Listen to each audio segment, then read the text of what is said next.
It is said that UFOs have always been an ongoing concern for the Army, both in the U.S. and abroad.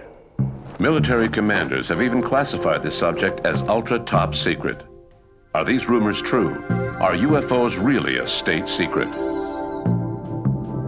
On December 30th, 1947, faced with a growing number of UFO sightings being reported throughout the country, Defense Secretary James Forrestal set up an investigation committee.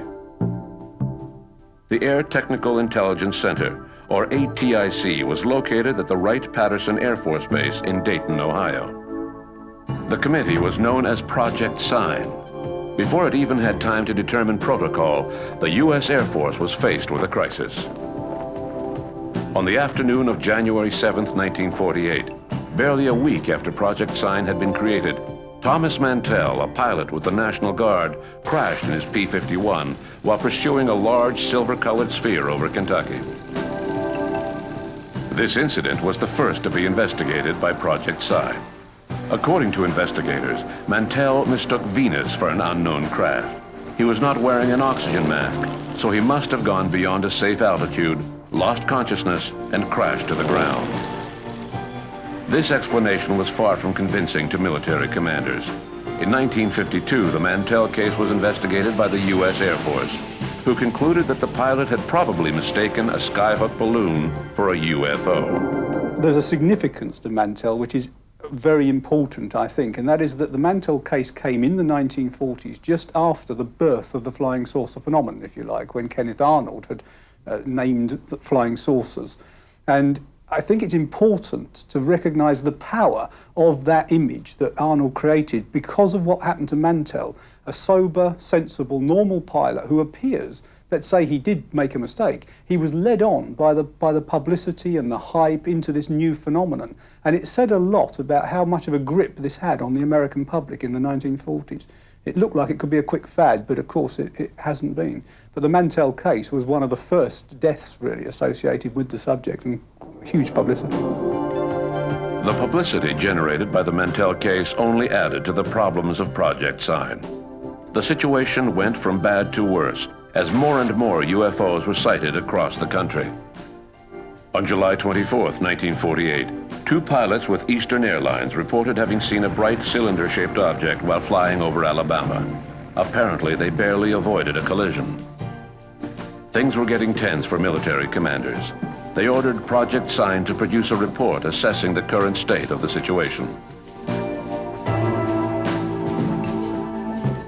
What we do know about Project Sign is that right from the beginning, analysts over at Wright-Patterson Air Force Base in Dayton, Ohio, were divided as to what UFOs meant. Some said, yes, I believe this is evidence of extraterrestrial, interplanetary aircraft. This was not necessarily a minority viewpoint.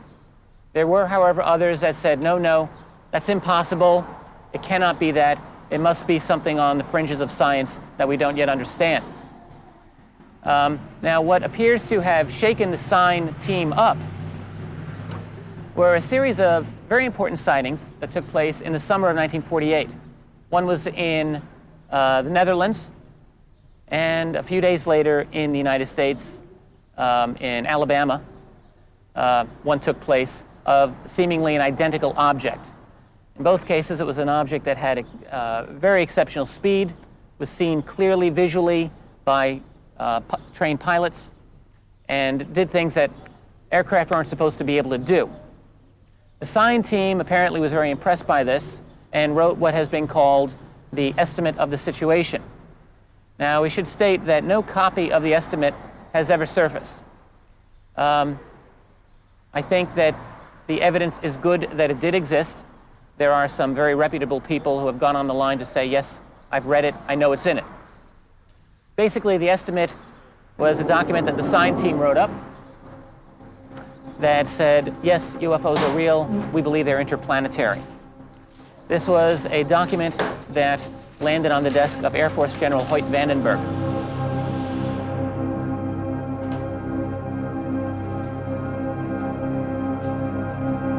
According to the story, Vandenberg said, I'm not going to accept this conclusion. Give me something different. whereupon the sign team came back and gave him something different. And after that, the extraterrestrial thesis went out of favor among Project Sign.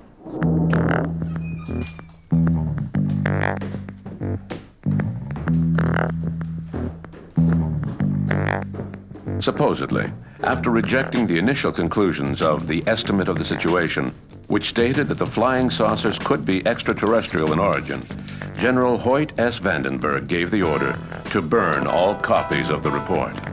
In February 1949, ATIC submitted a new official report, which contained no reference whatsoever to extraterrestrials. However, the document did state that 20% of the sighted objects had not been identified. The Pentagon reacted by replacing Project Sign with another group, whose job was to minimize sightings of questionable objects. This group was known as Project Grudge. The Dark Age had begun. 11 months later, an announcement was made that UFOs were nothing more than a case of mistaken identification, mass hysteria, or hoaxes. Military commanders knew better. In September 1951, after extraordinary sightings were reported over New Jersey, the U.S. Air Force revived its Project Grudge. Captain Edward Ruppelt was assigned to the project. But unlike his predecessors, Ruppelt refused to turn a blind eye to the UFO phenomenon. He demanded that thorough investigations be carried out, which led to the creation of Project Blue Book in 1952. The arrival of Captain Ruppelt held in a new wave of public interest in UFOs. It was hoped that Ruppelt would ensure that UFO investigations were impartial. Ruppelt hired a scientific advisor, Joseph Allen Hynek, an astrophysicist affiliated with Northwestern University in Illinois.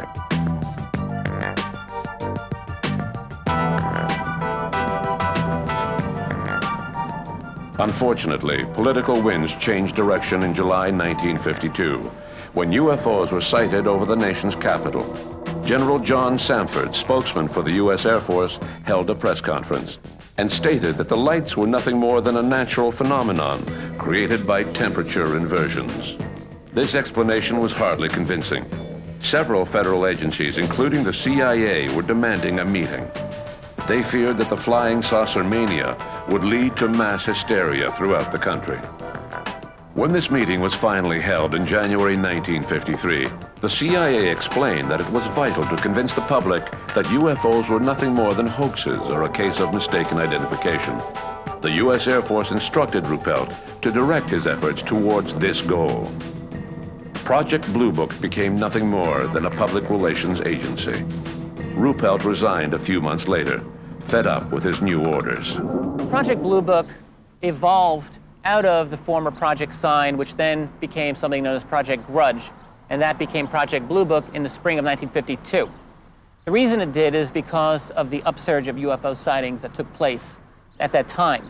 It was decided that this project required a little bit more status within the Air Force chain of command, and it became Blue Book. Captain Ruppelt headed up Project Blue Book for about 2 years in 1952-53. He led several good investigations, but there was a crisis situation in 1952, following the Washington merry-go-round incident, as it was known. For 2 weekends in a row, on both Saturday and Sunday nights, the skies over Washington, D.C. were filled with UFOs, and this needed to be downplayed. A large press conference was held in Washington, during which the military claimed that the objects were nothing more than mirages, but this explanation was not very convincing. There was a change in policy within the organization, and studies into UFOs were brought to a halt. That's when Ruppelt decided to resign from Project Blue Book. Their job became to explain away. We know this because of now declassified documents that lay out the matter very clearly to the Blue Book staff, which is, you know, if you have something that is easily explainable, this is what you tell the public. If you have something that is not easily explainable, don't talk about it to the public. It was a very clear recommendation. Their job was to get the unexplained percentage to an absolute rock bottom minimum. The goal of Project Blue Book was now to find natural explanations for UFO sightings. A key player in this game was Allen Hynek, an astronomer who worked on the project for nearly 20 years until the end of the 1960s. It was basically the first official investigation into the reports of UFOs. There was no actual Blue Book, but Blue Book amounted to the code name for all the UFO reports being collected together and examined by the university, apparently independent of the government. In fact, it was more independent than the government probably intended, because Hynek was gamekeeper turned poacher. He eventually became one of the leading lights of the UFO industry. And indeed, for some time, he was kind of playing a double game. But it took into account mainly lights in the sky and distant objects, flying saucers, if you would. But it also it took in the high strangeness cases, such as the cases of entities seen in Kentucky, for example, in 1955 and so on. And it would examine several of those kind of reports. It was, to some extent, a cover-up. They already had determined, the CIA had already determined, that they were interested in certain aspects of the UFO phenomenon, such as how rumour circulated amongst the population and so on. So it was a study of a lot of that aspect as well. It was, in effect, though, the first US government study, and it would lead on, in the end, to the Condon Report in 1969 in government's, in due course. Up until the mid-1960s, Project Blue Book played its role as a public relations agency, downplaying UFO sightings and reassuring the public that flying saucers were nothing more than natural phenomena. Then, in the spring of 1966, UFOs descended on 3 Michigan towns: Ann Arbor, Dexter, and Hillsdale. The U.S. Air Force quickly dispatched Alan Hynek to the scene. The astrophysicist proposed that the phenomena had been caused by methane swamp gases. It was the beginning of the end for Project Blue Book. The swamp gas incident that occurred in the 1960s, and which was particularly brought to bear by Professor Alan Hynek, who wrote it up in his book, The Hynek UFO Reports and so on. Basically, in Ann Arbor in Michigan, there were a lot of reports of lights and so on in the skies. Looking back on that now, we might assume that if they weren't structured craft and so on, which was obviously speculated by the UFO people at the time, that they might be something more like tectonic activity that we've seen in places like Hessdalen and so on, where we think that sort of earth movements are causing these lights. But at the time, these lights were thought to be some sort of phenomenon in Ann Arbor. And an explanation was given, which wasn't that absurd, really, which was that it could be igniting swamp gas that was creating the light. Unfortunately, it was kind of picked up by the tabloids of the time and so on. And they made a big point about what seemed to be the government explaining away UFOs as just swamp gas. And I think the government has done some stupid things, and they quite rightly are pulled up by this. But in fact, on this occasion, it may not have been that silly a case. Having said that, what happens when you get flaps like that, like Warminster, like Hessdalen, Gulf Breeze, Ann Arbor and so on, is that you've probably got real UFO incidents there, and these other things get seen by people who get very excited, and then the whole thing becomes a flap, and of course a lot of nonsense gets into the data reported. I think there were probably some real cases in there, but unfortunately the whole thing became a complete fiasco because of this so-called cover-up of using this swamp gas explanation. Dissatisfied with Hynek's explanations, the press hounded Project Blue Book for the truth. In the midst of the upheaval, military commanders set up an ad hoc committee made up of military officers and scientists. They concluded that it would be best for a civil agency to take over, relieving the Army once and for all of its UFO problem. The Air Force dumped the problem into the lap of the University of Colorado. So basically what had happened is that Project Blue Book had lost all credibility at this point. The U.S. Air Force had lost credibility on this project. People weren't believing the Air Force answers that it was all weather balloons, or it was all ball lightning, or some other kind of, the planet Venus every single time. So that what the Air Force wanted to do, and had wanted to do for years, was to get rid of Project Blue Book somehow. Their problem had always been that they had conceded that UFOs might represent a problem of national security and defense, and therefore they could not come up with a good excuse for getting rid of Blue Book. If they couldn't say that there's no security problems, they were backed into a corner, in other words. So what they did was, in 1966, hand the ball over to the University of Colorado. a very carefully selected institution, I might add, to study this matter once and for all, it was believed, in a scientific manner. The Colorado Project, also known throughout history as the Condon Committee, lasted for about 2 years. Now, at the end of that time, the Condon Committee decided that UFOs were not worthy of scientific inquiry, essentially nonsense, and that the Air Force should drop Project Blue Book. The problem with the Colorado Project was that its director, Edward Condon, although he was a world-renowned physicist, really knew nothing about UFOs, didn't want to know anything about UFOs, and was wrapped up with studying the crackpot cases, and had stated his position long before the project ended, that it was all nonsense, long before they were supposed to have any conclusions. He was already stating them to the public, to the press. There was essentially, midway through the project a mutiny among many of its members who realized that this was a problem. They realized that the director was preordaining a negative conclusion. Matters came to a head, and many of the staffers were fired midway through. There's also a memorandum issued by the second in command of the project, a man by the name of Robert Lowe, who in 1966, at the beginning of the project, wrote an internal-only memo which said that the trick of what we do will be to convince other scientists that we are actually engaging in a serious study of this project, when in reality we have no expectation of finding anything at all. That memo leaked out about a year into the project and caused a very, very big controversy. So there were things like this that showed that the project may not have been an impartial study.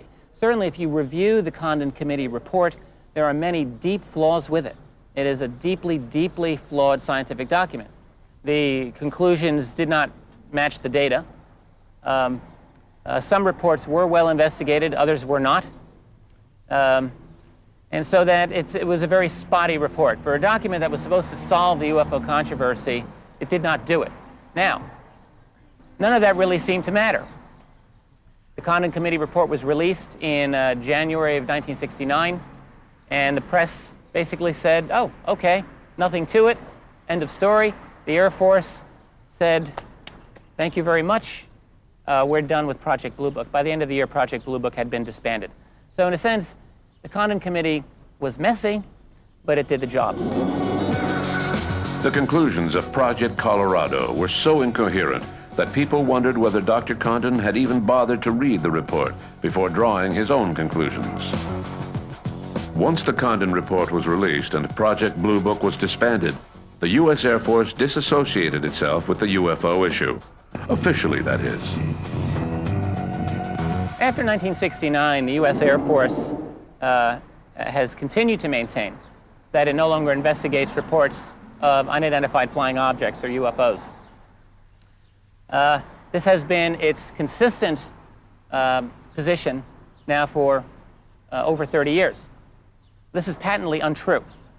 We know, for instance, that there have been many intrusions of sensitive airspace that took place in the 1970s over the U.S. northern border and in Canada at the Falcon Ridge Air Force Base in Ontario. Many airspace violations along the U.S. northern border in November of 1975. And this received significant attention by the U.S. military. We know that they investigated it. We also have a memo from 1969 by General Carol Bolander, which stated that the important UFO files that affected national security were not part of the Blue Book system. He was very clear about this. So that certainly there is more than sufficient reason to believe that UFO investigations continue. There have been discussions of possible projects such as Aquarius, another project known as Moondust, and others. Projects such as these that have been said to exist, and I think such projects probably do exist.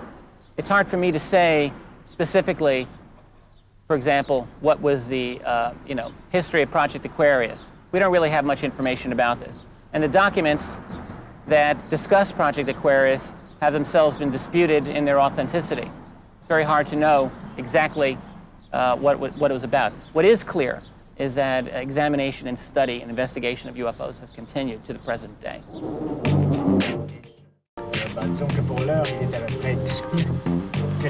Today, the U.S. Air Force claims that all files relating to UFO sightings are available in national archives.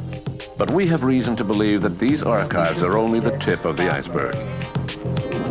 There are a number of astronauts I know who take this very seriously. I've spoken to Dr. Edgar Mitchell, who was the 6th man to walk on the moon, Apollo 14. He's told me he is convinced that there is a cover-up and that the United States has covered up information about a lot, including Roswell, for over 50 years, and that the information is now held by a group that has spun off from the military intelligence organizations of the past. Gordon Cooper has a great interest in the subject. I've communicated with him. He has confirmed that when he was director of the Flight Test Center at Edwards Air Force Base, California, in the late 1950s, a disc actually landed. It extended tripod landing gear and landed on the dry lake bed and was filmed by his camera crew, which were filming various experimental flights at that time. He's confirmed that the disc was around 30 feet in diameter. He did not see this event, but he studied the film, and he was ordered to send it by pouch to Washington, and it hasn't been seen or heard of since. Even though more than 30 years have elapsed since Project Blue Book, chances are that the U.S. Air Force still has several UFO files locked in the vault somewhere. State secrets that will remain secret for years to come.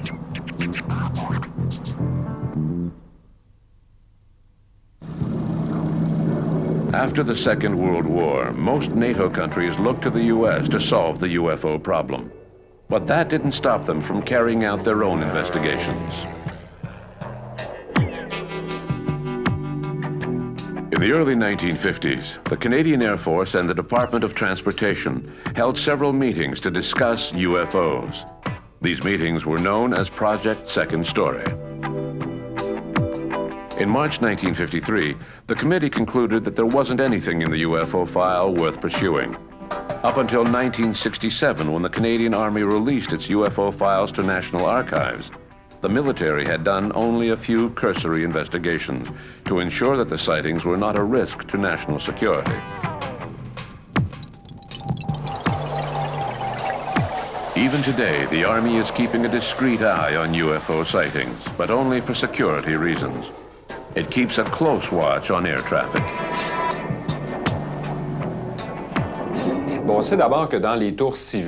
We know that all civil air traffic control towers throughout the country keep a UFO sighting checklist. When an air traffic controller receives a phone call from the public or from a pilot who has seen something strange in the sky, the controller must fill out a report and send it to the 22nd in North Bay, an underground military base that monitors the entire Canadian airspace and works closely with the Cheyenne military base in Colorado.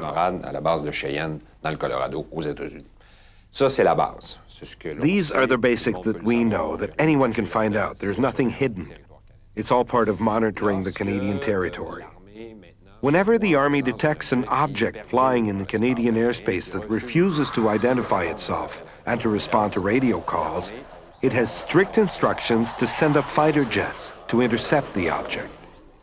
In our case, these jets are CF-18As, otherwise known as Hornets, and they're usually launched from the 3rd Wing at the Bagotville military base. The Hornets' job is to intercept, identify, and accompany an aircraft such as a Russian Tupolev to the international airspace where it belongs once it responds to the call sign. If the object does not respond at all, the Army's last resort is to fire at the object with the intention of destroying it, because that's the Army's job. And I think it's important to note that there's a difference between what we think the military does and what it actually does. It can be summed up in 3 letters: IID, intercept, identify, and destroy.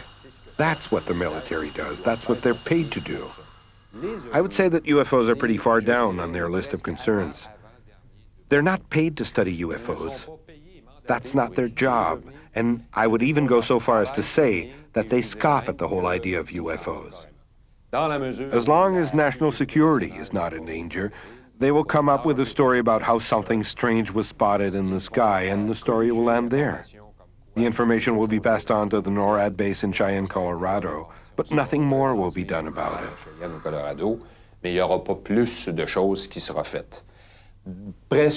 Towards the end of the 1970s, all of the information was being passed on to the Hertzberg Institute in Ottawa, which would put the information together.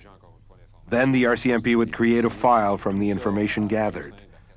This process ended around 1995-96 due to cuts by Brian Mulroney's Conservative government, and nothing has been happening since. This means that the public shouldn't expect the military to be launching any intensive investigations into the UFO phenomenon. In the Canadian history of ufology, there was one case in particular that caught the attention of the Canadian forces. A strange flying machine was spotted by prospector Stephen Michalak near Falcon Lake, Manitoba in 1967. Stephen Michalak was an engineer, a very humble man, an immigrant from Poland from the time of the war. And in 1967, he was doing some amateur prospecting in a very remote area of Manitoba. Not too remote to be completely inaccessible. In fact, just a matter of miles away from a very busy highway, but yet off the beaten track. He had said that he was taking a break, eating his lunch, and had started to chip away at a rock formation because there was much silver and gold and other minerals in the area. In fact, he had staked claims to that effect previously, that he had seen an object, silver in color, about 35 feet in diameter, shaped like a flying saucer, like we would imagine from a Hollywood movie, to land on a rock outcropping not that far away from him, shining very, very bright lights out of openings in its turret, its little dome. After a while, a little door opened in the side of it, and he could see light coming from that too. What is interesting is that he had not conceived that this was a spacecraft from outer space. He thought immediately that this must have been some sort of American flying vehicle that was top secret and had broken down, and they had to make repairs so that nobody would see. So he walked up to the craft a little ways away and shouted out, "Hey, Yankee boys, what's the matter? Your secret aircraft broke down? I'll give you a hand fixing it." What had happened was, previous to him saying this, he had heard some voices coming out of this opening, thinking that they were humans, perhaps. As soon as he called out to them, the voices stopped. And he thought, oh no, maybe this isn't Americans. So he called out in Russian, because he was fluent in a number of languages, asking the same thing. Still no response. He tried German and his native tongue, Polish, as well. He walked up to the doorway, put his hand, his gloved hand, he had rubberized gloves for dealing with rock chips, on the side of the craft, still thinking it was some sort of secret aircraft, and had to pull away because the gloves melted because the heat was so intense on the outside of this vehicle. The door shut like a camera iris, woof, woof, woof, like this. And the whole object rose up slightly and began to turn so that there was an exhaust vent, like a radiator grill, in front of him. And a blast of hot gas hit him in the chest, and the object took off. The blast of hot gas was hot enough that it actually set his clothes on fire, and he quickly struggled to take off the clothes, throw them onto the ground, and beat them out with some grass and some leaves and stomp on them. But he started feeling very, very dizzy and nauseous, and he was in pain. He did receive 2nd and 3rd degree burns. He managed to walk out of the bush to where he was staying at a small motel a few miles away, and decided that he would go back into Winnipeg seeking some medical help. He arrived in Winnipeg a few hours later and had called his family to meet him at the hospital because he told them he had been burned by an aircraft. The doctors at the hospital in Winnipeg treated him for the burns and didn't know what to make of some of his other effects. He was dizzy, he was vomiting, he was very much out of sorts.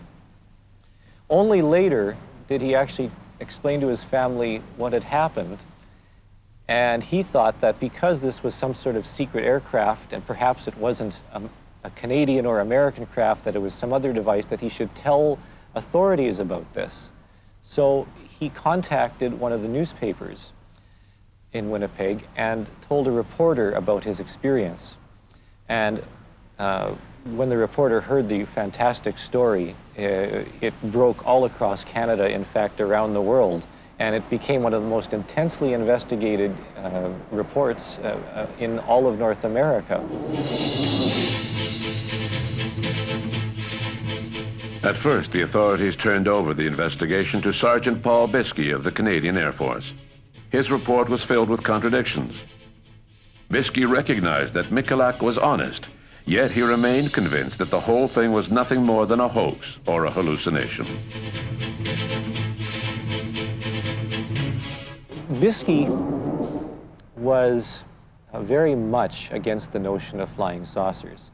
In fact, he, in an interesting letter which we have found on file, described how he was going to get Mr. Michalak drunk at a bar to try and loosen his lips to come forth with the truth about what happened. He was looking for any explanation, any reason why what Michalak had said really didn't occur, and I believe was a detriment to the investigation. Perhaps dedicated, but he was so convinced that the case could not have occurred that perhaps he went a little bit overboard in his evaluation. Biskey's conclusions were not accepted unanimously by the authorities, especially since radioactive ground samples were taken from the site. I actually grew up very close to where Mr. Michalak lived. In fact, as a child, I played with one of his sons. And I remember his son telling me one time that his father had been burned and was very, very sick, and I didn't think anything of it at the time. But later on, as I continued my connection and relationship with the family, I became interested in the UFOs and flying saucers and asked more questions about what had happened. And he showed me the burns on his legs and what was left on his body at that time, some of the material that had been left, and told me of his fantastic story. So on the one hand, we have a fantastic story, but it is backed up by some physical evidence, some material on the ground, the evidence of the burns on his body, plus the astounding testimony and expert testimony of some of the investigators. So I suppose, depending on who you talk to, it's either one of the best cases ever on record of a person encountering a flying saucer and being burned by it, physically injured, or an elaborate hoax. And if it is an elaborate hoax, it is surely one of the most profound ever on record with the most incredible evidence.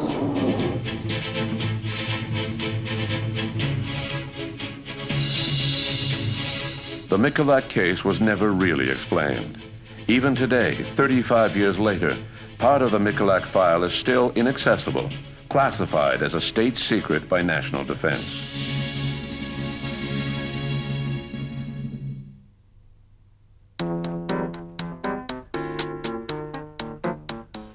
In Europe, there is no Freedom of Information Act, so it is difficult to assess the role of the military with regards to UFOs.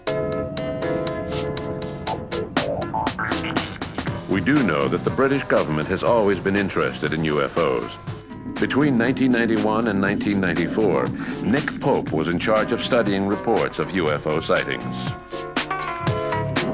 Between 1991 and 1994, my job at the Ministry of Defence was to research and investigate UFO sightings, to evaluate them, to see if there was evidence of a threat to the defence of the United Kingdom. So I would receive between 200 and 300 reports each year, and I would have to the best of my ability, to look at each one of these, to consider all the possible alternatives, and to try and find a conventional explanation. Now, I managed to find a conventional explanation with 90 or 95% of these sightings, but that left me with a hard core which I couldn't explain by conventional means. I had that particular job for 3 years, but in various forms, that job or something very much like it has existed since 1950, and the work does continue to this day.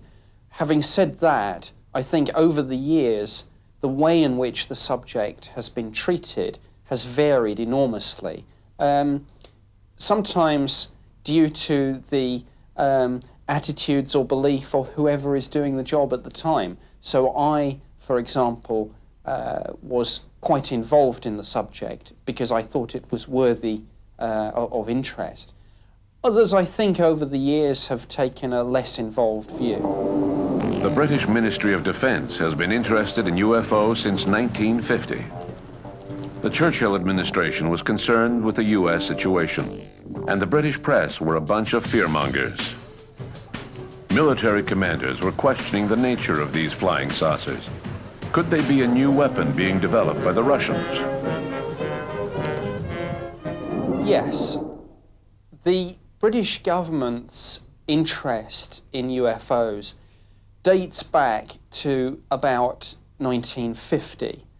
And at that time, clearly we were aware of the situation in America with Kenneth Arnold's flying saucer sightings, and we knew, of course, that Project Sign had been set up, and Project Grudge, and that, of course, evolved into Project Blue Book. In 1950, a very eminent scientist in the British government, Sir Henry Tizard, one of the founding fathers of radar technology, felt that UFO reports could not be dismissed and should not be dismissed without some form of proper investigation. And so the Air Force and Air Force intelligence was tasked with setting up a working party to look into this. This was known as the Flying Saucer Working Party. It formed in 1950, and it reported formally its conclusions in 1951. Its conclusions were quite skeptical and drew heavily on the American party line, that these things were generally either misidentifications or hoaxes. Having said that, when it reported and recommended that no further action was taken, a year or so later, this was overturned because of a high-profile series of UFO sightings involving the military. But that is how the official interest started. Once the Air Ministry and the Ministry of Defence had set up a small unit to look into these UFO sightings, that project ran, and indeed to a certain extent still runs to this day. And the job that I did between 1991 and 1994 is simply the modern version of the research and investigation effort that was set up in the early 50s and has run ever since. Now, of course, there have been changes in, of course, the personnel. There have been changes in the way in which these incidents have been investigated, but essentially it is the same project, and the fundamental brief has not changed. That is, to look at the sightings, to satisfy ourselves that there is evidence of no threat to the defense of our country.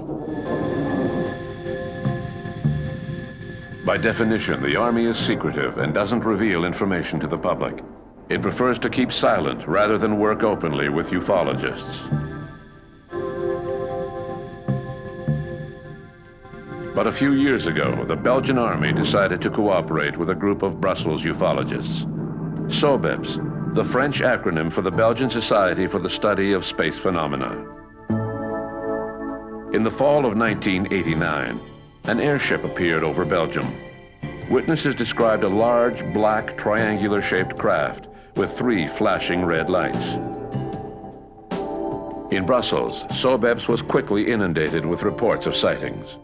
The Belgian Army agreed to cooperate with the ufologists and was ready to send up a reconnaissance aircraft.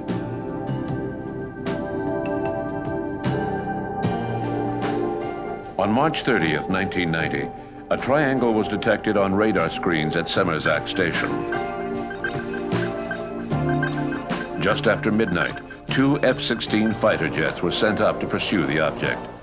One of the F-16s had the UFO on its radar screen, but the other aircraft was flying without radar. The unidentified object took off at speeds that no human could withstand. A few days later, Colonel Wilfred de Bruer, head of the Air Force, presented radar images to the press. They were quite astounding. The images showed that the spacecraft had accelerated at a speed of 30 to 40 Gs. At the same time, Colonel de Bruer rejected any possibility that the UFO could be some sort of secret prototype. The Belgian wave of sightings lasted until 1994. Now, 10 years later, they have yet to come up with a concrete explanation for all of the sightings reported.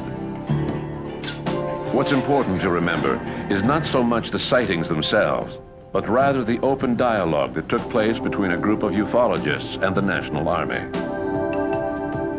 This joint effort was much more important than you may think. To carry out a thorough investigation, researchers need to know all of the data, and the best reports are often found in military files because they are written by experienced pilots and they are supported by physical evidence such as radar echoes. These files are rarely released to civilian researchers, the Army claiming that they must remain confidential for security reasons. Ideally, state agencies would be set up throughout the world, managed by an international body such as the UN. But the world is not ready for such an organization just yet. Towards the end of the 1970s, several meetings were held at the UN to discuss UFOs. Among those who attended were Professor Hynek, former advisor to the US Air Force, astronaut Gordon Cooper, and several other key figures. The meetings were presided by Kurt Waldheim, who was Secretary General at the time. The idea was to hold an international debate on UFOs. Unfortunately, the meetings were short-lived, since an American diplomat threatened to complain to the Senate that American funds to the UN were being used to study UFOs. Proof that before God, we are all equally wise and equally foolish.